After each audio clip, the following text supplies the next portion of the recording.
അവൻ ചെയ്ത വർക്കിനകത്ത് എന്തെങ്കിലും പോരായ്മ ഉണ്ടെന്ന് ചൂണ്ടിക്കാണിക്കാം. ഇല്ലല്ലോ. അപ്പൊ അവരെ കാശ് കൊടുക്കാൻ ബാധ്യസ്ഥനാണ്. പിന്നെ അന്നേരം മറ്റു ന്യായങ്ങൾ കഴിഞ്ഞ 3 മാസക്കാലം മുമ്പ് പത്തനാപുരം കേന്ദ്രീകരിച്ച് പ്രവർത്തിക്കുന്ന ഒപ്റ്റം ലബോറട്ടറിയില് അവരുടെ പുതിയ സ്ഥാപനം പൂവറ്റൂര് ഓപ്പൺ ചെയ്യുന്നതിന്റെ ഭാഗമായിട്ട് അവിടെ നിർമ്മാണ പ്രവൃത്തിയിൽ ഏർപ്പെട്ട 2 ഇലക്ട്രിക് തൊഴിലാളികളാണ് ഈ നിൽക്കുന്ന ഷമീറും സുമേഷും. അവര് തൊഴിൽ ചെയ്തതിന്റെ ഭാഗമായിട്ട് അവർക്ക് വേതനം ഇവിടുന്ന് ലഭിച്ചിട്ടില്ലെന്നുള്ളൊരു പരാതി അവർ ഉന്നയിച്ചു. പണം കിട്ടാനുള്ളവർ സ്ഥാപനവുമായി ബന്ധപ്പെടുമ്പോൾ പോയി കേസ് കൊടുക്കുന്ന സ്ഥിരം പല്ലവിയായിരുന്നു ഒപ്റ്റം മാനേജർ അരുണിന്റേത്. 15,000 രൂപയ്ക്ക് വേണ്ടി കേസുമായി കോടതി കയറാൻ പക്ഷേ ഷമീർ തയ്യാറായില്ല. ആദ്യം പത്തനാപുരം പോലീസിലും പിന്നീട് ഡിവൈഎസ്പി ഓഫീസിലും പരാതി നൽകി. 2 ഇടത്തു നിന്നും അരുണിനെ വിളിച്ചപ്പോൾ പണം നൽകാൻ കഴിയില്ലെന്നും കേസുമായി മുന്നോട്ടു പോകട്ടെയെന്നും അരുൺ ഫോണിലൂടെ പോലീസിനോട് പറഞ്ഞു.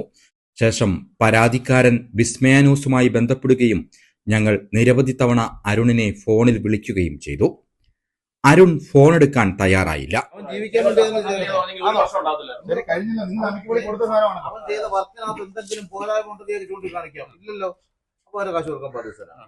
പിന്നെ അന്നേരം മറ്റു ന്യായങ്ങൾ എന്തു ചെയ്യണമെന്നറിയാതെ കുഴങ്ങിയ ഷമീർ പിന്നീട് ഡിവൈഎഫ്ഐ നേതാക്കളുമായി ബന്ധപ്പെടുകയും ഡിവൈഎഫ്ഐ വിഷയത്തിൽ ഇടപെടുകയുമായിരുന്നു. രാവിലെ 11:30 ഡിവൈഎഫ്ഐ നേതാക്കൾ ഒപ്റ്റം ലാബിലെത്തി കാര്യങ്ങൾ തിരക്കിയെങ്കിലും ആദ്യം പണം നൽകാൻ ഇവർ തയ്യാറായിരുന്നില്ല. ഇതിനിടെ മാനേജ്മെന്റ് പോലീസിൽ വിവരം അറിയിക്കുകയും പോലീസ് സ്ഥലത്തെത്തുകയും ചെയ്തു. അപ്പോഴും തന്റെ ഭാഗം ന്യായീകരിക്കാൻ ശ്രമിച്ചുകൊണ്ടിരുന്ന അരുണിനോട് പണം നൽകാൻ പോലീസും ആവശ്യപ്പെട്ടു. അങ്ങനെ 3/4 മണിക്കൂർ നീണ്ട നാടകീയതയ്ക്കൊടുവിൽ പണം നൽകാൻ മാനേജ്മെന്റ് തയ്യാറായി. നാളെ വരയ്ക്ക് 1.5 മാസം ജോലി ചെയ്തിട്ട് പൈസ തരാൻ വരികയും ഞാൻ സ്വാഭാവികമായിട്ട് ബന്ധപ്പെട്ട അധികാരികളെ കാണുകയും അത് നടക്കാതെ വന്നപ്പോൾ ഞാൻ സ്വന്തമായി വീഡിയോ ചെയ്ത് മറ്റ് ജനങ്ങൾ അറിയുകയും ബന്ധപ്പെട്ട രീതിയിൽ ഡിവൈഎസ്ഐ ഇടപെടുകയും എനിക്ക് പൈസ വാങ്ങിച്ചു തരികയും ചെയ്തു.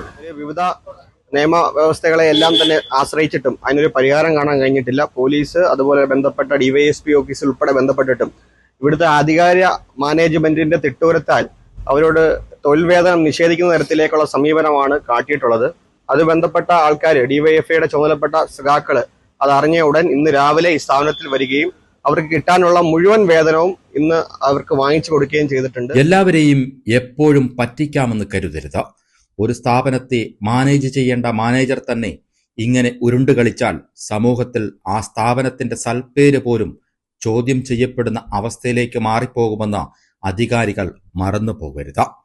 ന്യൂസ് ഡെസ്കിൽ നിന്നും റിജോ പത്തനാപുരം.